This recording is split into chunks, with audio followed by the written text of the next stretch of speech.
जय जय रघुवीर समर्थ। घनश्याम हा राम लावण्य रूपी, महाधीर गंभीर पूर्ण प्रतापी, करी संकटी सेवकाचा कुढावा, प्रभाते मनी राम चिंतित जावा।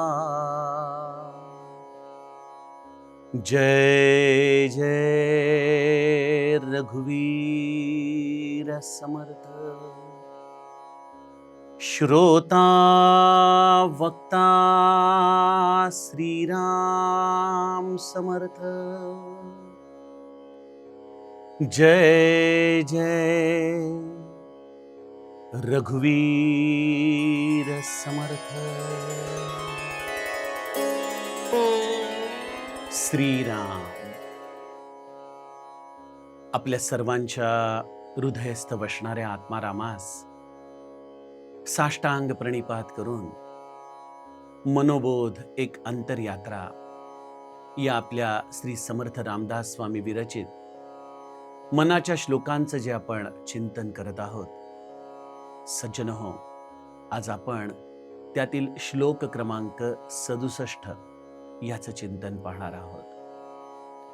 समर्थांनी गेल्या श्लोकामध्ये या संसाराचं खरं स्वरूप आपल्या समोर आणलं। हा घोर संसार ज्याने सत्य मानला आणि ज्या संसारातून सुख मिळवण्याच्या भावनेने ज्याने आयुष्यभर धडपड केली, तो एक प्रकारे स्वतःच हे विष प्राशन करत असतो। आणि जसं विष प्याल्यानंतर जीवाची तडफड होते, त्याप्रमाणे संसारात आयुष्यभर रत असलेला जीव भगवंताच्या विस्मरणामध्ये राहिल्यामुळं या सांसारिक दुःखाने होरपळतो। या नासक्या प्रपंचाला सत्य मानून त्याला प्राशन केल्यामुळं त्याच्या जीवनाची होणारी ही अधोगती ही समर्थांनी आपल्याला सांगितली। आणि त्यातील एकच उपाय सांगितला, करी रे मना ध्यान या राघवाचे। हे मना, या राघवाचं तू ध्यान कर बर। बघा, या मनाला भगवंताच्या ध्यानाकडं समर्थ आता आपल्याला वळवून ते ध्यान कसं करायचं हे देखील सांगणार आहेत। हे सद्गुरूचं मोठेपण असतं की केवळ तो उपदेश देत नाही की करी रे मना ध्यान या राघवाचे, पण ते ध्यान कसं करावं, मनाचे गुणधर्म काय आहेत, हे सगळं जाणून या मनाला ते भगवंताकडे सन्मुख करतायत। त्याची ही एक विलक्षण प्रक्रिया सज्जनो आजपासून होणाऱ्या या श्लोकापासून समर्थ सुरू करतात। आणि पुढले 10 श्लोक समर्थ या रामाचं ध्यान हे मना तू कसं कर हे सांगण्यासाठी प्रभाते मनी राम चिंतित जावा ही दशश्लोकी मालिका या मनोबोधामधली आपल्याला सांगायला सुरुवात करतात। काय आहे आजच्या श्लोकाचा सरळ अर्थ? समर्थ या मनाला सांगतायत, घनश्याम हा राम लावण्य रूपी। माझा राम कसा आहे?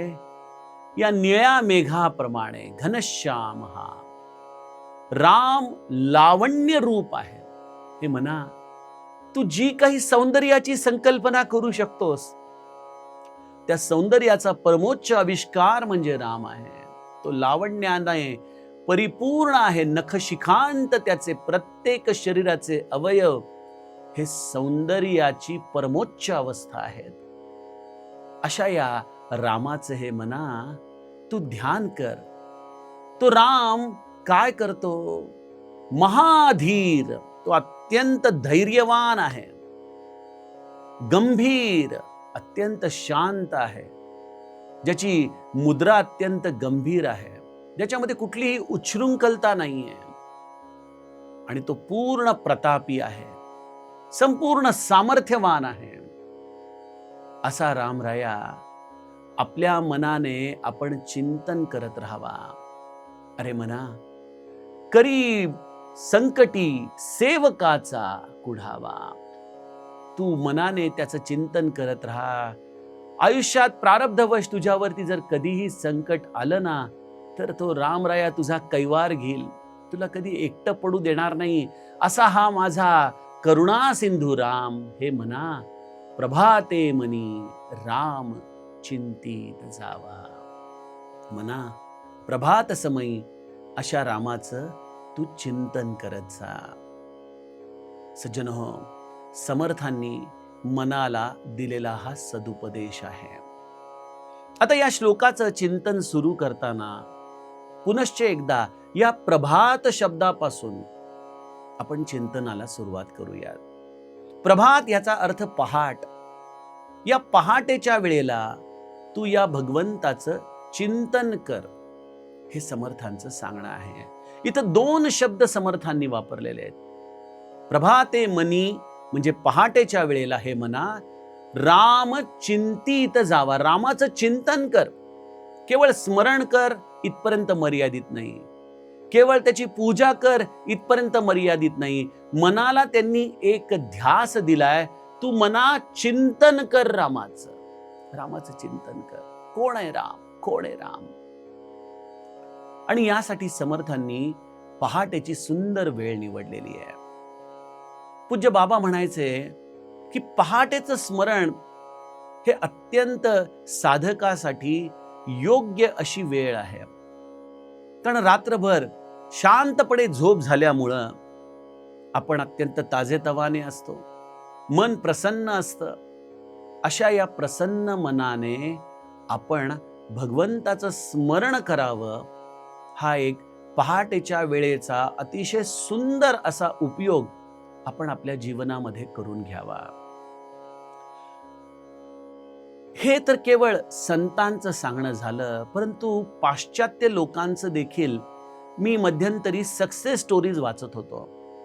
जे मोठे मोठे उद्योजक प्रचंड यश आपल्या जीवनामध्ये मिळवून गेलेत ना, त्यांनी एकच गोष्ट केली. आपल्या जीवनामध्ये प्रत्येक कार्याची सुरुवात त्यांनी पहाटे लवकर करायला सुरुवात केलेली आहे. त्यांनी एक सूत्र शोधून काढलं की यशाची सर्व प्रकाराने मुहूर्तमेढ ही पहाटेची वेळ आपण कशा पद्धतीने व्यतीत करता यावरती अवलंबून असते. अच्छा, तरुणाईची पहाट ही 8 वाजल्यानंतरच होते ही गोष्ट वेगळी, पण ज्यांची पहाट अर्थात डोळे उघडल्यानंतरची वेळ असं जरी आपण क्षणभर गृहीत धरलं, तरी आपण झोपेतून जागे झाल्यानंतर सुरुवातीचा तास, 1.5 तास, 2 तास काय करतो यावरती आपल्या त्या दिवसाची, त्या आपल्या जीवनाची वाटचाल करण्याची भूमिका ही तयार होत असते. आपण अनेकदा प्रपंचामध्ये लोकांना हे बोलताना जाणतोच की अरे काय सकाळी सकाळी तुम्ही उच्छाद मांडलाय, माझा सगळा दिवस तुम्ही खराब करून टाकला बघा. म्हणजे हे आपल्याला देखील मान्य आहे की सकाळी छान आनंदात असावं, चांगलं चिंतन असावं, चांगल्या गोष्टी आपण बोलाव्यात, जेणेकरून आपला दिवस हा चांगला जाऊ शकतो. ही आपली सगळ्यांची अनुभूती आहे. मग सगळ्यात चांगला पद्धत काय आहे जीवनात पहाटेची वेळ व्यतीत करण्याची? आपली गोष्ट सोडून द्या. बहुतांश लोकांची पहाट आज डोळे उघडल्याबरोबर मोबाईलच्या चिंतनाने सुरुवात होते. काय झालं रात्रीतून, काय व्हॉट्सअप आलेले आहेत, कोणाची काय न्यूज आहे, या सगळ्या चिंतनामध्ये आम्ही राहतो आणि नंतर परत म्हणतो काही चांगल्या जपामध्ये लक्षच लागत नाही बघा आमचं. अरे, जपामध्ये लक्ष लागण्यासाठी आपल्या या मनाला त्याची सगळी छान प्रसन्न सामर्थ्यवान वेळ आपण कशा पद्धतीने व्यतीत करतो? मग ती मनाला एकदा का सवय लागली की मन देखील त्याच गोष्टी मागतं. बरेच लोक म्हणतात अहो सकाळी उठतो पण काही जपामध्ये लक्ष लागत नाही, मन लागत नाही. याचं कारण वर्षानुवर्ष त्या मनाला आपण प्रपंचाचा, दृश्याचा जो खुराक घातलेला आहे, तो खुराक सोडण्यासाठी त्याला वेळ तर द्यायला पाहिजे ना. असं म्हणतात की 21 दिवस मनुष्य जर एखादी गोष्टी नियमाने करत असेल, तेव्हा जाऊन त्याच्या या सवयी या थोड्याफार प्रमाणामध्ये बदलू शकतात. तर पहाटेची ही सुंदर वेळ भगवत स्मरणामध्ये घालवण्याची आम्हाला पहिल्यांदा सवय लावली पाहिजे, शिस्त लावली पाहिजे. पहिले काही दिवस मनाची होणारी कुचंबणा ही आम्ही सहन केली पाहिजे. या मोबाईल रूपी मंथरेला काही काळ लांब ठेवलं पाहिजे आणि जर काही ऐकाय असं वाटतच असेल तर काहीतरी सत्संग त्यामध्ये लावून त्या मोबाईलला आपल्यापासून लांब ठेवून त्या भगवंताचं चिंतन, त्या भगवंताचं श्रवण करत करत आम्ही जर पहाटेच्या या वेळेला व्यतीत करायला शिकलो, तर सज्जनो, आपली दिवसाची आणि त्याचबरोबर आपल्या भवितव्याची आपण उज्ज्वलतेच्या दिशेने वाटचाल करू शकू. जसं कुठलाही व्यायाम करताना पहिले 4-5 दिवस अंग फार दुखतं, नको वाटतं, तसंच मनाला देखील हा एक प्रकारे व्यायामच आहे की त्याला पहाटेच्या वेळेला झोप अधिक गोड वाटत असताना, आणि आता तर काय थंडीचे दिवस आहेत त्यामुळे आणखीन डोक्यावरती पांघरून घेऊन झोपावंसं वाटतं. पण सज्जनो, या पहाटेची वेळ ही सर्वोत्कृष्ट वेळ आहे, चॅम्पियन्स टाइम आहे हा.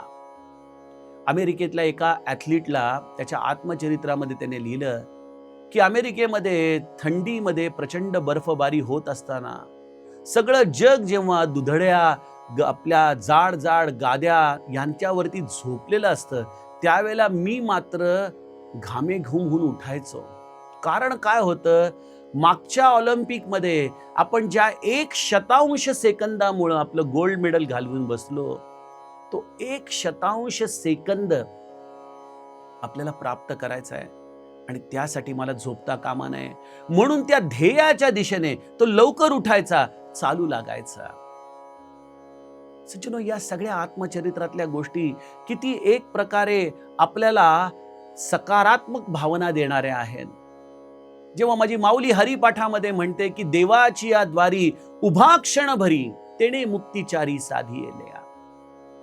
आपल्याला असं वाटतं की एक क्षण देवाच्या मंदिराच्या समोर उभं राहिलं की चारी मुक्ती प्राप्त होतात, असं नव्हे. तर या ॲथलीटच्या आत्मचरित्रातून जाणावं की त्या 1 सेकंदासाठी तो किती काळ तपश्चर्या करतो, तेव्हा त्याला त्या 1/100 सेकंदामध्ये तो विजय प्राप्त करता येतो. सज्जनो, जो निरंतर भगवंताचा ध्यास घेऊन त्याला प्राप्त करण्यासाठी प्रयत्न करतोय, निरंतर हव्यास करतोय, 10 वेळा धडपडतोय, उठतोय, परत चालू लागतोय, ध्येयाच्या दिशेने जाऊ लागतोय, त्यालाच त्या देवाची द्वारी उभा क्षणभरी, त्या क्षणाची प्राप्ती त्या साधकाला होऊ शकते. आणि हे ध्येय जीवनामध्ये प्राप्त होणं, मला तो राम हवाय, हे मनापासून वाटणं, हीच जीवनाची खऱ्या अर्थाने प्रभात आहे. बघा, एक प्रभात आहे दिवसाची, ती आपण निश्चितपणे भगवत चिंतनामध्ये व्यतीत करावी. एक प्रभात आहे ज्या वेळेला मनापासून असं वाटेल की अरे किती काळ आपला वाया गेला, किती दिवस आपण व्यर्थ वाया घालवले. नाही, आता मात्र ज्या क्षणी हा भगवंत प्राप्तीचं ध्येय आमच्या मनाला कुठेतरी अत्यंत व्याकुळ करेल, समजा जीवनाची प्रभात तुमची झालेली आहे. अज्ञान आता दूर होणार आहे. प्रभात या समयी तो रात्रीचा अंधकार सरत असतो आणि सूर्याचा संधी प्रकाश वरती येत असतो. अशी ती सुंदर संधी योग आहे. त्याप्रमाणे इकडं देहबुद्धी झडू लागलेली आहे, इकडं आत्मबुद्धीचा उदय होऊ लागलेला आहे. ती आध्यात्मिक दृष्ट्या प्रभात आहे. म्हणजे प्रभात ही केवळ एक भौतिक वेळ नाही, दिवसाची पहाट तर प्रभात आहेच, मनाचा भगवत प्राप्तीचा निश्चय ही देखील प्रभात आहे. आणि त्याचबरोबर मनामध्ये अज्ञानाचा अंधकार जाऊन आत्मज्ञानाचा उदय होणं, हा संधी काळ देखील परमार्थिक जीवनाची प्रभात काळ आहे. हा प्रभात आपल्या जीवनामध्ये येणं हे फार मोठं सद्भाग्य आहे. मग अशा या प्रभात समयी या मनाला एक दिशा द्यावी. बघा, जसं आपण एखाद्या दिशेने चाललेलो आहोत गाडीतून आणि लक्षात आलं की अरे आपली दिशा चुकलीये, मग आपण एक यू टर्न घेतो आणि योग्य दिशेला जायला लागतो. ही प्रभात म्हणजे आत्मावलोकन करण्याची आहे, हा यू टर्न करायची आहे. या दृश्य जगातून जे सुख मिळवण्यासाठी दिवसभर या मनाने धडपड केली, त्या मनाला थोडस वळवून या आत्मस्वरूपाकडे वळवायचं आहे. आता इथं प्रश्न असा येतो की हे आत्मस्वरूप, हा आत्माराम, हा जीवाला कळत नाही, कारण तो मन बुद्धी परे आहे, होय की नाही? मग या मन बुद्धी परे असलेल्या आत्मारामाकडे जर आम्हाला जाता येत नसेल, तर या मनाचेच गुणधर्म आपण वापरावेत. या मनाला काय आवडतं? मनाला अवलंबन आवडतं. अवलंबन म्हणजे दृश्याचा आधार आवडतो. या दृश्याच्या आधारावरती मन हे स्वाभाविकपणे रमू शकतं. मग या मनाला दृश्यामधलं काय आवडतं? त्या मनाला दृश्यामधले सुंदर सुंदर देखावे आवडतात. सुंदर सुंदर रूप, सौंदर्य त्याला आवडतं, लावण्य त्याला आवडतं. मग समर्थ म्हणतात, अरे मना, उगीच क्षुल्लक मनुष्यधारी लोकांचं लावण्य, या दृश्य जगामध्ये क्षणभंगूर टिकणारे हे सुंदर सुंदर निसर्गाचे देखावे हे ठीक आहेत, पण या सर्वांच्या पलीकडे असलेला शाश्वत सुखाचा धाम जर कोणी असेल, लावण्याची खाण जर कोणी असेल, तर हे मना, त्या रामाचं चिंतन करणार आहे तू. या मनाला त्या रामरूपाच्या कडे पाहण्याची आपण सवय लावावी. बघा, तो सगुण राम आपल्या मनाने आपण चिंतन करावा. किती सुंदर रामराया आहे आमचा. नभा सारिखे रूपया राघवाचे, मनी चिंतिता मूळ तुटे भवाचे. या सगुण रामाचं महत्व असं आहे की त्या सगुण रामाचं चिंतन करता करता करता करता आपलं हे भवाचं मूळ तुटून जातं. बघा, मनुष्य ज्या या आत्मज्ञानासाठी आता खऱ्या अर्थाने दृढतेने साधना करायला तयार झालेला आहे, तो सगुण राम हा आपल्या अंतःकरणामध्ये एकदा ठसला, एकदा वसला, एकदा या रक्तातल्या अणुरेणूंमध्ये भिनला की तो राम रायाच त्या सगुणाच्या मध्ये दडलेल्या आत्मारामापर्यंत आम्हाला घेऊन जातो. यासाठी या रामरायाच्या सगुण रूपावरती आपण अत्यंतिक मनापासून प्रेम करावं. आमच्या गोस्वामी तुलसीदासांनी किती सुंदर गायलंय ना, श्री रामचंद्र कृपालु भज मन, हरन भव भय दारुणम. श्री रामचंद्र कृपालु भज मन, हरन भव भय दारुणम. या रामाची वेगवेगळ्या गुणांची चर्चा या पदामध्ये, या विनय पत्रिकेच्या पदामध्ये समर्थांसारख्या आमच्या अधिकारी गोस्वामी तुलसीदासांनी केलेली आहे. हे म्हणा, त्या रामाला पहा, घनश्याम हा राम लावण्य रूपी. निळशार असं या भगवंताचं सुंदर रूप. नील सरोरुह नीलमणी, नील नीरधर श्याम, लाजही तन शोभा निरखी, कोटी कोटी सतकाम. आमच्या मनु आणि शत्रुपाने नैमिषारण्यामध्ये या निळाशार रामाचं दर्शन घेतलं. घनश्याम हा राम लावण्य रूपी. त्याचे डोळे, त्याचे हे कुरळे कुरळे केस, त्याचे हे सुंदर चाफेकळी नाक, त्याची अतिशय सुंदर अशी ही जीवणी, त्याची हनवट, त्याचे हे सिंहासारखे असलेले कांदे, शंखासारखा असलेला त्याचा हा गळा, त्याची ही वक्षस्थळ, त्याच्या या अत्यंत सुंदर बलदंड अशा भुजा, त्यामध्ये वसणारं हे सुंदर धनुष्य, चेहऱ्यावरती असलेलं स्मित हास्य, कपाळावरती असलेला तिलक, कानामध्ये असलेली कुंडल, भुजांवरती असलेली आभूषण, गळ्यामध्ये असलेली वनमाळा, रत्न जडित सिंहासनावरती बसलेला आमचा हा राम राया. म्हणा, अरे लावण्य लावण्य यापेक्षा अजूनही काही वेगळं असतं का रे?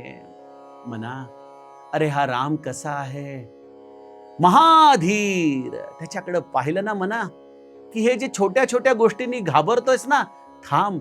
अरे म्हणा, तू त्याचा आश्रय घे जो स्वतः सामर्थ्यवान आहे, महाधीर आहे, जो सर्व अवस्थेमध्ये स्थितप्रज्ञ आहे, गंभीर आहे. माझ्या रामरायाची ही स्थितप्रज्ञता अयोध्या कांडामध्ये गोस्वामी तुलसीदासांनी किती सुंदर लिहिलेली आहे. प्रसन्नतायान गताभिषेकतस तथान ममले वनवास दुःखतः मुखांबुज श्री रघुनंदनस्य मे सदास्तुसा मंजुल मंगलप्रदा. ज्याला वडिलांनी सांगितलं की तुझा उद्या राज्याभिषेक आहे, हे म्हटल्यानंतरही ज्याला हर्षवायू झाला नाही, आणि ज्याला सांगितलं की आता तुला वनात जायचंय, हे ऐकल्यानंतरही जो खट्टू झाला नाही, असा महाधीर, राक्षसांच्या समोर जाऊनही जो कधीही दोलायमान झाला नाही, असा तो पूर्ण प्रतापी राम. म्हणा तू का त्याचं ध्यान कर, कारण तो राम तुझ्या मागं उभा आहे.